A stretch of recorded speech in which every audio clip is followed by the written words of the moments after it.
अली आज लड़के के नीचे अम्बेडकर सर्किट पे आए हैं। यहाँ पे 134 बाबा साहब की जयंती भाइयों से निवेदन है कि बाबा साहब के सिद्धांत शिक्षित बनो, संघर्ष करो और सबको साथ लेके चलो। सबको अपन को एकजुट होकर रहना है और बाबा साहब का नाम अमर रखना। यही कहकर ऐसे माने।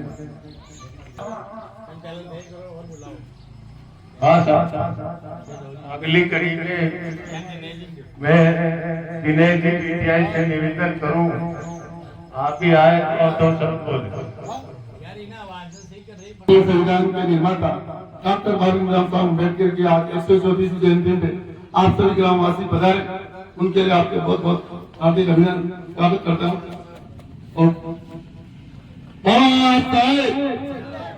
और जब तक सूरज चांद रहेगा, जब तक सूरज चांद रहेगा। इस पावन पर्व पर उपस्थित सभी कार्यकर्ता बंधु एवं ग्रामवासियों, अम्बेडकर सेवा समिति के सभी कार्यकर्तागण, अम्बेडकर जयंती की इस पावन पर्व पर आप सभी ने उपस्थित होकर बाबा साहब के चित्र पर पुष्पांजलि अर्पित की और सभी ने बाबा साहब को याद किया। साल में एक बार अपन हमेशा 14 अप्रैल को बाबा साहब की जो जयंती आती है, इसके उपलक्ष्य में सभी एकत्रित होकर कार्यक्रम करते हैं। मैं हर बार कहता हूँ कि जो भी छोटी छोटी कमियां होती है इस जयंती के शुभ अवसर पर उस पर गौर करके जो भी मांग होती है, जो भी समस्याएं आती है, उस समस्याओं के लिए अगर अपन सरकार में है, और मैं कल ही मारसा थे राम साहब जी, बिरमर साहब, जतन जी से लोग थे, माननीय विधायक जी से बात हुई थी, उन्होंने कहा जो भी आपकी मांग है, जैसी भी आपको कोई आवश्यकता है, मेरे अनुरूप जो कोई लगता है आपको तो बताइए, सहर्ष उस कार्य को करवाएंगे। और आपको जो लगेगा कि हमें इस चीज की जरूरत है, उस चीज को माननीय विधायक जी से आग्रह करके पूर्ण करवाएंगे।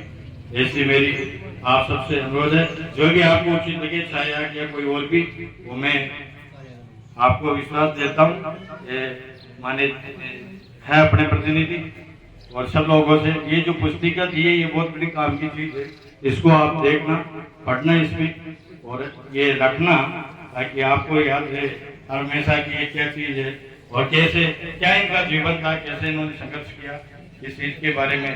और मैं आप सब लोगों ने बुलाया, मान सम्मान किया, और ऐसे इस सब कार्यक्रम के लिए बहुत बहुत धन्यवाद और आभार।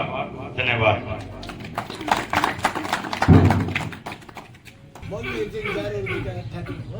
आज 14 अप्रैल को श्री अम्बेडकर जयंती पर उपस्थित सभी अम्बेडकर सेवा समिति के और गांव के सभी युवा साथियों और ग्रामवासियों को उपस्थित होने पर हार्दिक शुभकामनाएं।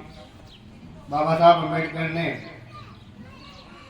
शिक्षा पर सबसे ज़्यादा महत्वपूर्ण जो है प्रकाशन किया था। उन्होंने कहा कि चाहे अपने सभी मूलभूत जो आवश्यकताएं हैं उसमें कमी करें, लेकिन अपने बच्चों को, जो कि आने वाली पीढ़ी है, उसको शिक्षक देकर उनके उज्जवल भविष्य के राह को दिखाए। बाबा साहब भीमराव अम्बेडकर को 18 भाषा का ज्ञान था और 32 डिग्रियां थी, जो कि उन डिग्रियों से उन्होंने अलग अलग देशों के संविधान को पढ़कर उनसे संकलित करके विश्व का सबसे बड़ा एक संविधान बनाया, जो आज उच्च पद पर जितने भी आसीन हैं वो उन्हीं की देन है। इसलिए संविधान ही एक ऐसी राष्ट्र वो है जिसका हम सभी को सम्मान करना चाहिए। जय भारत, जय भीम। अब मैं कालूराम जी ग्राम सेवक से निवेदन करूं, आप भी सबके इस परिवार को हाँ इस वचन देकर वो मैंने बोलना सम्मानित पड़ती करें। मैं बोल दे